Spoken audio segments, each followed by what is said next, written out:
नीलम के पास जाकर उसके सिर को अपने दोनों हाथों से पकड़कर उसके होठों को चूम लिया। मेरे चूमते ही नीलम का पूरा बदन। हाय दोस्तों, मेरा नाम आकाश है। मैं आज एक और नई कहानी लेकर आया हूँ। यह कहानी 20 साल पुरानी है। उस समय मैं 17 साल का था। मेरा नाम आकाश है और मैं सिर्फ 8वीं क्लास तक पढ़कर अपनी पढ़ाई छोड़ दी। मैं आगे की पढ़ाई और करना चाहता था, पर गरीबी की वजह से मैं आगे की पढ़ाई पूरा नहीं कर सका।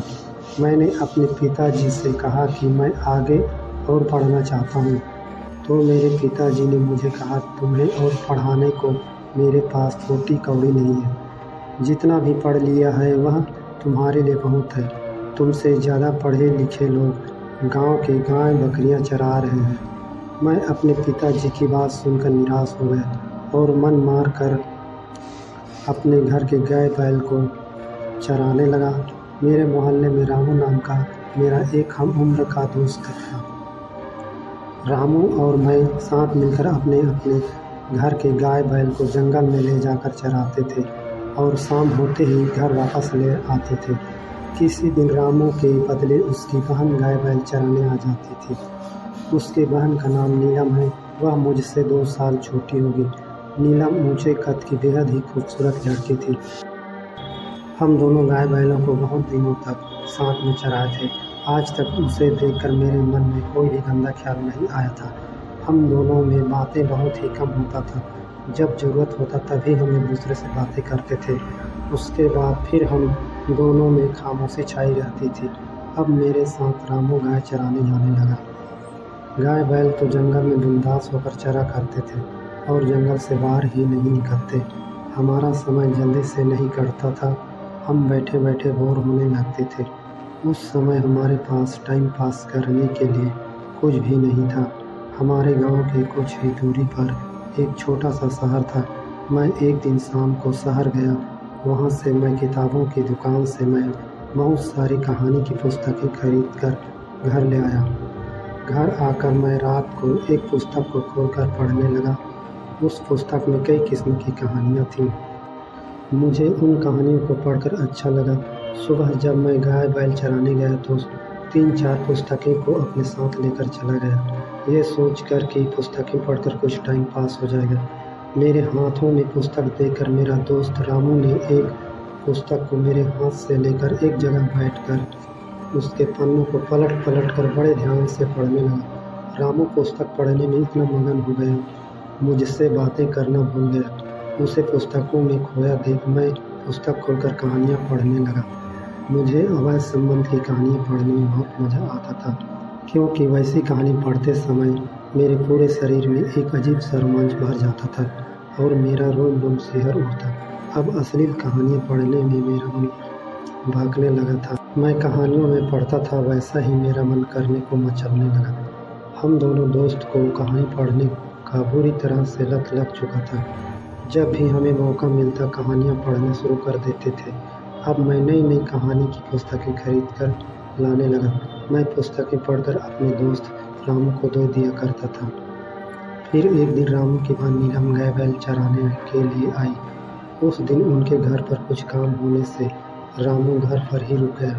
मैं नीलम को देखकर अपनी कहानी की पुस्तकें घर पर ही छोड़ दिया। इस तरह की पुस्तकें को नीलम देख लेती तो मुझे अच्छा नहीं लगता, इसलिए वह पुस्तकें घर में ही छोड़ना सही समझा। फिर मैं नीलम के साथ गाय बैल को जंगल की तरफ लेकर चले गए। गाय बैल जंगल में चारा खाने में मगन थे। मैं और नीलम दूर पर बैठे हुए थे। हमारे बीच कोई बात नहीं हो रही थी। मेरे दिमाग पर अश्लील कहानियों का असर पड़ चुका था। नीलम को अकेले पाकर मेरा नियत बिगड़ने लगा था। उसे देखने का मेरा नज़रिया बदल चुका था। अब मैं नीलम को हवस की नज़रों से देखने लगा। मैं उसके पूरे बदन को ललचाई नज़रों से देखने लगा। जब वह मेरे तरफ देखती तो मैं अपनी नज़रें दूसरी तरफ घुमा लेता। मुझे बार बार नीलम को देखने का मन करने लगा। मेरे बार बार देखने पर नीलम को पता चल गया कि मैं उसे चोरी चुपके देखता हूँ। फिर वह भी मुझे बार बार देखने लगी। यह देखकर मेरा दिल खुशी से पागल हो गया। मुझे लगने लगा कि नीलम अब मुझसे पड़ जाएगी। आज का दिन सिर्फ देखा देखी में गुजर गया। नीलम का चेहरा मेरी आंखों के सामने झूलने लगा। मैं रात भर उसी के बारे में सोचता रहा। अब वह मुझे अच्छी लगने लगी थी। फिर सुबह नीलम ही गाय बैल चराने मेरे साथ आई तो मेरा चेहरा खुशी से खिल उठा। हम दोनों दिन भर एक दूसरे को देखते रहे, पर आपस में बात करने की हम दोनों में हिम्मत नहीं हो रही थी। यही सिलसिला कुछ दिनों तक चलता रहा। नीलम के हाव भाव को देखकर मुझे ऐसा लगता कि उसके दिल में भी कुछ कर गुजरने की हसरत हो गई, नहीं तो वह मुझे इस तरह से कभी नहीं दिखती। हम दोनों हमेशा की तरह दूर दूर बैठे थे। आज मैंने ठान लिया था, चाहे जो भी हो, आज नीलम को अपने दिल की हसरत को पूरा करके ही रहूँगा। जंगल भी पूरी तरह वीरान था और इस वीरान में नीलम की जवानी मुझे ललचा रही थी। मुझ में धीरे धीरे वासना का खुमार चढ़ने लगा। अब अपने आप को संभालना मुश्किल हो चुका था। फिर मैंने आओ देखा न था और अपने जगह से उठकर नीलम के पास जाकर उसके सिर को अपने दोनों हाथों से पकड़कर उसके होठों को बहुत देर तक चूमता रहा। मेरे चूमते ही नीलम का पूरा बदन थर थर काँपने लगी थी और कांपते हाथों से नीलम मुझे अपनी तरफ खींचकर अपनी बाहों में जकड़ लिया। हम दोनों इतने बहक गए कि हमें कुछ भी होश नहीं रहा। जब होश आया तो मैं नीलम के ऊपर था। फिर मैं नीलम के ऊपर से उठकर कहीं दूर चला गया। अब मुझे डर लगने लगा, कहीं नीलम अपने घर वालों को सब कुछ बता तो देगी तो मेरा क्या हाल होगा। यह सोचकर मेरा बुरा हाल हो रहा था। अब मैं उसके सामने जाने से कतरा रहा था। अब मुझे पछतावा होने लगा कि नीलम के साथ मुझे यह सब नहीं करना था। यह सब सोचते सोचते शाम हो गई। अब गाय बैल को लेकर घर वापस लौटने का वक्त हो चुका था। मैं सभी गाय बैल को इकट्ठा करके उन्हें घर की राह पकड़ा दी और उन गाय बैल घर की तरफ चलने लगे। मैंने देखा नीलम वहाँ से उठकर मेरे तरफ आ रही थी। उसे देखकर मैं चलने लगा। वह मेरे पीछे पीछे आ रही थी। मैं अब भी चुप था। मैं नीलम से बहुत कुछ कहना चाह रहा था, पर मेरे मुँह से एक शब्द भी नहीं निकल रहे थे।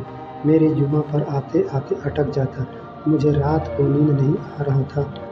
मैं एक ही बात सोचता रहा कि नीलम किसी को वह बात तो नहीं बताई होगी। मैं बार बार बेचैनी से करवट बदल रहा था। फिर मुझे कब नींद आई पता नहीं चला। अगली सुबह नीलम फिर अपनी गाय बैल को लेकर मेरे साथ जाने लगी। मैंने नीलम को देखा तो उसके चेहरे पर आज अजीब सी चमक थी और होठों पर मुस्कान। इतना देखकर मैंने अपनी नज़रें नीचे कर लिया और चुपचाप गाय बैलों के पीछे पीछे चलने लगा।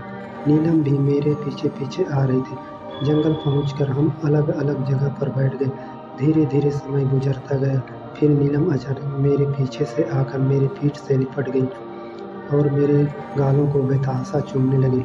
मुझे उसकी यह हरकत अच्छा लग रहा था। मैंने अपनी भी आंखें बंद कर ली। मैं भागने लगा था। नीलम के होंठ रुकने का नाम नहीं ले रही थी। उसे देखकर ऐसा लग रहा था जैसे बरसों से प्यार की प्यासी हो।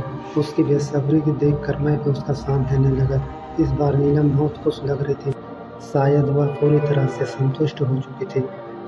वह घर वापस लौटते समय मुझे अपनी बाहों में भर लिया और वह अपने होठों से मेरे होठों पर एक लंबी सी किस कर ली और बोली, मुझे हमेशा ऐसे ही प्यार करते रहना, नहीं तो मैं तुम्हारे प्यार के लिए तड़प कर मर जाऊंगी। मैं उसकी बात सुनकर भावुक हो गया और मैं उसे बेतहाशा चूमने लगा। अब वह मुझसे अलग होकर मेरा हाथ को अपने हाथ से पकड़कर साथ साथ चलने लगे। हम दोनों साथ साथ जीने मरने की कस्में खाने लगे। हम दोनों का प्यार परवान चढ़ने लगा। अब गाय बैल चराने मेरा दोस्त रामू जाने लगा। रामू के आने के बाद मुझे अच्छा नहीं लग रहा था। मुझे नीलम के प्यार की याद आने लगी। अब मेरा मन जंगल में नहीं लग रहा था। मेरा मन नीलम से मिलना चाह रहा था। उसे मिले हुए कई दिन हो चुके थे। मैं नीलम से मिलने के लिए तड़प रहा था। मैं और रामू गाय चरा रहे थे। उस वक्त दिन के 12 बजे थे। मैंने रामू से कहा, यार रामू, आज मेरा तबीयत थोड़ा ख़राब है। मैंने बहाना बनाया, चल आज गाय बैलों को अभी घर ले चलते हैं, कुछ आराम होगा तो थोड़ी देर बाद फिर गाय बैलों को लेकर आ जाएंगे। रामू मान गया और हम गाय बैलों को लेकर घर वापस आ गए। मैं घर आकर जल्दी से नहा धोकर तैयार होकर चोरी चोरी नीलम के घर जा पहुंचा। उस समय घर पर रामू और नीलम थे। रामू मुझे देखकर बैठने के लिए कहा तो मैं एक कुर्सी लेकर वहीं पर बैठ गया। अब तबीयत कैसा है, रामू ने मुझसे पूछा। अभी बुखार की गोली खाकर आया हूँ तो अभी कुछ कम है, मैं रामू से साफ झूठ बोला। मैं रामू को यहाँ से कैसे हटाऊँ। मेरा कुछ समझ में नहीं आ रहा था। उसके रहते मैं नीलम से नहीं मिल सकता। तभी रामू ने मुझे पूछा, तू कहानी की एक नई पुस्तक लेकर आया था, वो पुस्तक को मुझे पढ़ने के लिए दे दो। उसके बाद सुनकर उसे यहाँ से हटाने के लिए मेरे दिमाग में एक उपाय सूझा। मैंने कुछ सोचते हुए कहा, अरे उस पुस्तक को कोई और ले गया है, चाहो तो उसे लेकर आ जाओ। उसे कहानियाँ पढ़ने का बुरी तरह से लत लग चुका था, इसलिए वह 1 किलोमीटर पैदल चलकर पुस्तक लाने को तैयार हो गया और वह बिना देर किए पुस्तक लेने चला गया। उसके जाते ही मैं नीलम के पास जाकर उसे अपने सीने से लगा लिया और हम दोनों एक दूसरे के प्यार में खो गए।